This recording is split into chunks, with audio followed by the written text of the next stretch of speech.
ನಿನಗಾಗಿ ಭಾಗ 24. ಪದೇ ಪದೇ ವಿಕ್ರಮ್ ದಮಯಂತಿಯೊಂದಿಗೆ ಬಲವಂತ ಮಾಡುತ್ತಿರುತ್ತಾನೆ.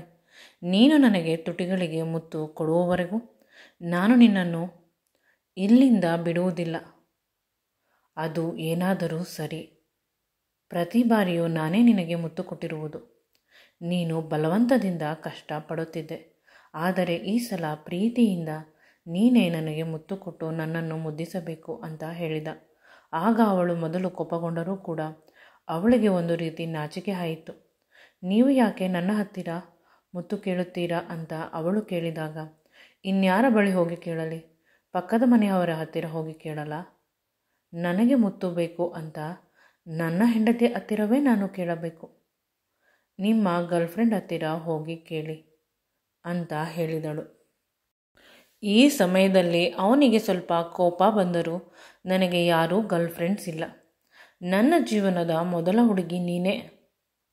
ಹುಡುಗಿ ಎಂದರೆ ಹೀಗೆ ಇರುತ್ತಾಳೆ, ಹುಡುಗಿ ಜೊತೆ ಹೀಗೇ ಇರಬೇಕು ಅನ್ನುವುದು ಕೂಡ ನನಗೆ ಗೊತ್ತಿಲ್ಲ. ನೀನು ನನಗೆ ಎಲ್ಲ ಕಲಿಸಿಕೊಡು ಅಂತ ಅವಳ ಮುಖದ ಹತ್ತಿರ ತನ್ನ ಮುಖ ಇಡಲು ಹೋದ. ಅಷ್ಟರಲ್ಲಿ ಅವಳು ದಿಕ್ಕನ್ನು ಬದಲಾಯಿಸಿದಳು.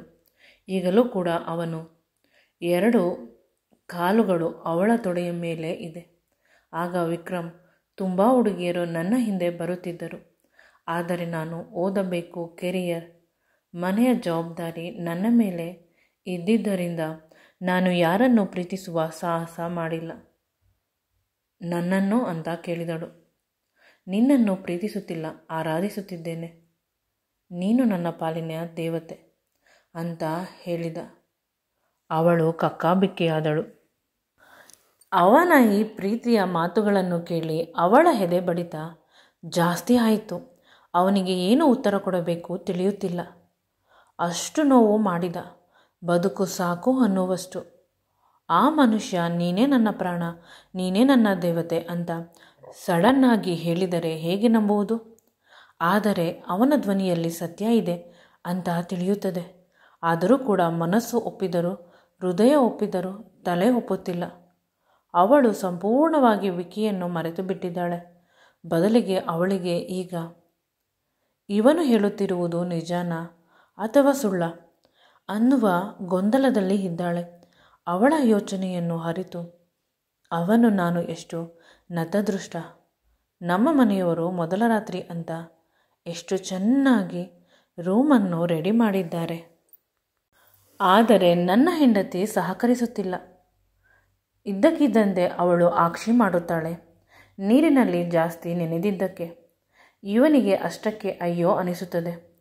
ಅವಳನ್ನು ಸಮಾಧಾನ ಮಾಡಲು ಹತ್ತಿರ ಹೋಗಬೇಕು ಅಂತ ಅಂದುಕೊಂಡರೂ ಸ್ವಲ್ಪದರಲ್ಲಿ ಅವಳು ಸರಿ ಹೋಗುತ್ತಾಳೆ.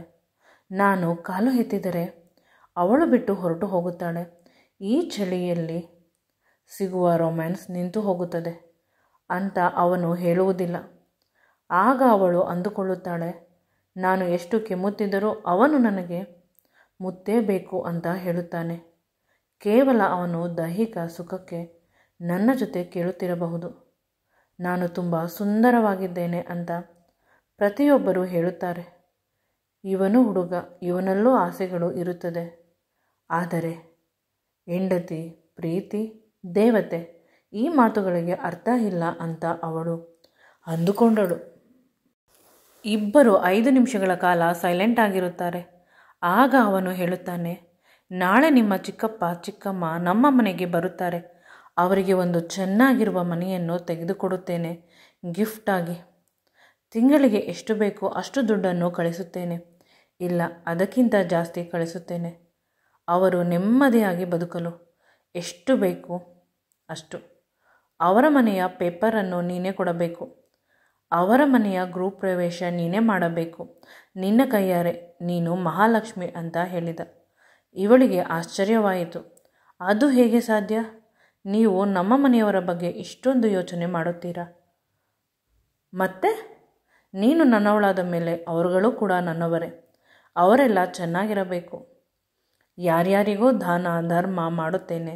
ಇನ್ನು ಇವರು ನನಗೆ ಹೆಣ್ಣು ಕೊಟ್ಟ ಮಾವ, ಕಣ್ಣು ಕೊಟ್ಟ ದೇವರು ಅಂತ ಹೇಳಿದ.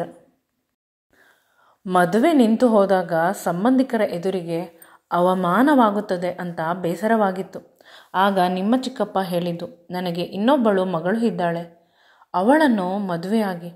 ಅವಳು ತುಂಬ ಒಳ್ಳೆಯವಳು, ತುಂಬ ಸೈಲೆಂಟ್, ಮನೆ ಕೆಲಸ ಚೆನ್ನಾಗಿ ಮಾಡುತ್ತಾಳೆ, ಚೆನ್ನಾಗಿ ಅಡುಗೆ ಮಾಡುತ್ತಾಳೆ. ಈ ರೀತಿ ನಿನ್ನನ್ನು ತುಂಬ ಹೊಗಳಿ ನಾನು ಮದುವೆಗೆ ಒಪ್ಪುವವರೆಗೂ ಅವರು ನನ್ನನ್ನು ಬಿಟ್ಟಿಲ್ಲ. ನಿನ್ನ ಮೇಲೆ ತುಂಬ ಪ್ರೀತಿ ಇರಬೇಕು. ಕೊನೆ ಪಕ್ಷ ಈ ಮಗಳಾದರೂ ಒಳ್ಳೆ ಮನೆ ಸೇರಲಿ ಅಂತ. ಮನೆ ಒಳ್ಳೆಯದು ಆದರೂ ಮನಸ್ಸು ಒಳ್ಳೆಯದು ಇರಬೇಕು ಅಲ್ಲಿ ಸೇರಲು ಅಂತ ಅವಳು ಕಣ್ಣಿನಲ್ಲಿ ನೀರು ಹಾಕಿಕೊಂಡಳು. ಆಗ ಅವನಿಗೆ ಅರ್ಥವಾಯಿತು, ನಾನು ಅವಳಿಗೆ ಆಗ ಮಾಡಿದ್ದನ್ನು ಮನಸ್ಸಿನಲ್ಲಿ ಇನ್ನೂ ಇದೆ, ದೇಹದಲ್ಲಿ ಆ ಗಾಯದ ಮಚ್ಚೆಗಳು ಇನ್ನೂ ಇದೆ ಸ್ವಲ್ಪ ಸ್ವಲ್ಪ. ಇಷ್ಟು ಬೇಗ ಹೇಗೆ ನನ್ನವಳಾಗುತ್ತಾಳೆ? ಸ್ವಲ್ಪ ಸಮಯ ಬೇಕೇನೋ. ಇಷ್ಟು ಹೊತ್ತು ಅವಳ ತೊಡೆಗಳ ಮೇಲೆ ತನ್ನದೇ ಈ ಜಾಗ ಅಂತ ಪ್ರತಿಷ್ಠಾಪನೆ ಮಾಡಿದ ಅವನು 2 ಕಾಲುಗಳನ್ನು, ಈಗ ಆ ಕಾಲುಗಳನ್ನು ಅವನು ತೆಗೆದ. ನೀನು ಹೋಗಿ ರೆಸ್ಟ್ ಮಾಡು, ಹಳೆಯದನ್ನು ನೆನೆಸಿಕೊಂಡು ಬೇಸರ ಮಾಡಿಕೊಳ್ಳಬೇಡ. ದಿನಗಳು ಕಳೆದಂತೆ ಮನುಷ್ಯರು ಬದಲಾಗುತ್ತಾರೆ. ನಾನು ಬದಲಾಗಿರುವುದು ನಿನಗೆ ಇಂದಲ್ಲ ನಾಳೆ ಅರ್ಥವಾಗುತ್ತದೆ. ಆಗಲಾದರೂ ನನ್ನನ್ನು ಒಪ್ಪಿಕೊಳ್ಳುತ್ತೀಯಾ ಅಂತ ಭಾವಿಸುತ್ತೇನೆ.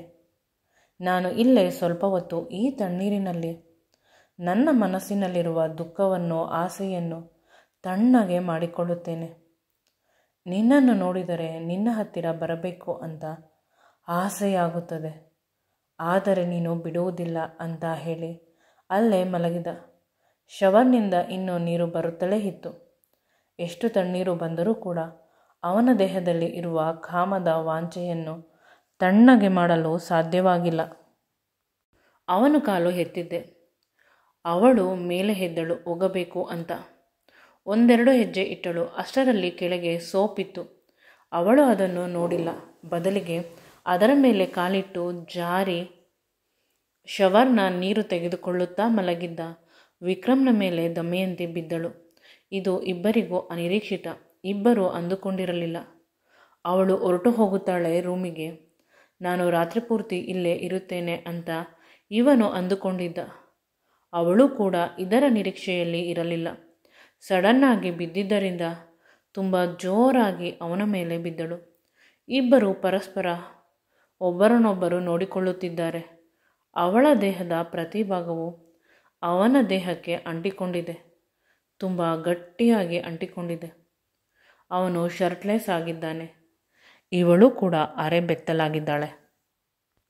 ಅವಳ ಎದೆಗಳು ತುಂಬ ಚೆನ್ನಾಗಿ ಅರ್ಧಂಬರ್ಧ ಕಾಣುತ್ತಿದೆ ಅವನಿಗೆ.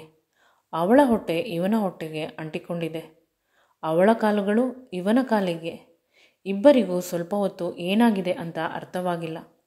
ಅರ್ಥವಾದಾಗ ಅವನಿಗೆ ತುಂಬ ಖುಷಿಯಾಯಿತು.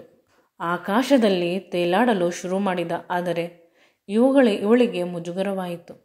ಮೇಲೆ ಹೇಳಲು ಪ್ರಯತ್ನಿಸಿದರೂ ಅವನು ಅವಳನ್ನು ತನ್ನಡೆ ಎಳೆದುಕೊಂಡ. ಪುನಃ ಅವನ ಮೇಲೆ ಬಿದ್ದಳು. ಅವಳ ತುಟಿಗಳು ಅವನ ಎದೆಯ ಮೇಲೆ ಪ್ರೆಸ್ ಆಯಿತು. ಇದರಿಂದ ಅವಳ ತುಟಿಯ ಬಣ್ಣ ಅವನ ಎದೆಯ ಮೇಲೆ ಹಚ್ಚಿ ಇಳಿಯಿತು. ಪರಸ್ಪರ ಚಳಿಯಿಂದ ಇಬ್ಬರು ಇದ್ದರು ಇಷ್ಟೊತ್ತು. ಆದರೆ ಈಗ ಚಳಿ ಹೋಗಿ ಇಬ್ಬರ ಮೈ ಬಿಸಿಯಾಗುತ್ತಿದೆ. ಅವನ ಮನಸ್ಸು ರೋಮಾಂಚನದಿಂದ ಕುಣಿಯುತ್ತಿದೆ. ರೆಕ್ಕೆ ಪುಕ್ಕ ಬಂದು ಇವಳಿಯು ಮೇಲೆ ಹೇಳಲು ಪ್ರಯತ್ನಿಸಿದರೂ ಕೂಡ ಏಳಲು ಸಾಧ್ಯವಾಗುತ್ತಿಲ್ಲ. ಆಯತಪ್ಪಿ ಪುನಃ ಪುನಃ ಬೀಳುತ್ತಿದ್ದಾಳೆ. ಅವಳ ಕೂದಲು ಇವನ ಮುಖದ ಮೇಲೆ ಸಂಪೂರ್ಣವಾಗಿ ಹರಡಿದೆ. ಸ್ವರ್ಗವೇ ನನ್ನ ಮೈ ಮೇಲೆ ಇದೆ ಅನ್ನುವ ರೀತಿ ಅವನಿಗೆ ಭಾಸವಾಗುತ್ತಿದೆ. ಅವಳ ಬಿಸಿ ಉಸಿರು ಇವನ ದೇಹಕ್ಕೆ ಜೋರಾಗಿ ಬರುತ್ತಿದೆ. ಇವನ ತಣ್ಣನೆಯ ಉಸಿರು ಅವಳಿಗೆ ಬರುತ್ತಿದೆ. ಅವಳಿಗೆ ಏನು ಮಾಡಬೇಕು ಅಂತ ತಿಳಿಯುತ್ತಿಲ್ಲ. ಇವಳು ಮೇಲೆ ಹೋಗಲು ಅವನು ಸಹಾಯ ಮಾಡುತ್ತಿಲ್ಲ. ಬದಲಿಗೆ ಅವಳು ಇವನ ಮೇಲೆ ಇರಲಿ ಅಂತ ಪದೇ ಪದೇ ಅವಳನ್ನು ತನ್ನ ಕಡೆಗೆ ಸೆಳೆದುಕೊಳ್ಳುತ್ತಿದ್ದೇನೆ. ಅವಳ ಬಿಳಿ ಬಣ್ಣದ ದೇಹ ಇವನಿಗೆ ರೋಮಾಂಚನವಾಗುವಂತೆ ಮಾಡುತ್ತಿದೆ. ತುಂಬ ಹೊತ್ತು ಒಬ್ಬರನ್ನೊಬ್ಬರು ನೋಡುತ್ತಿದ್ದಾರೆ.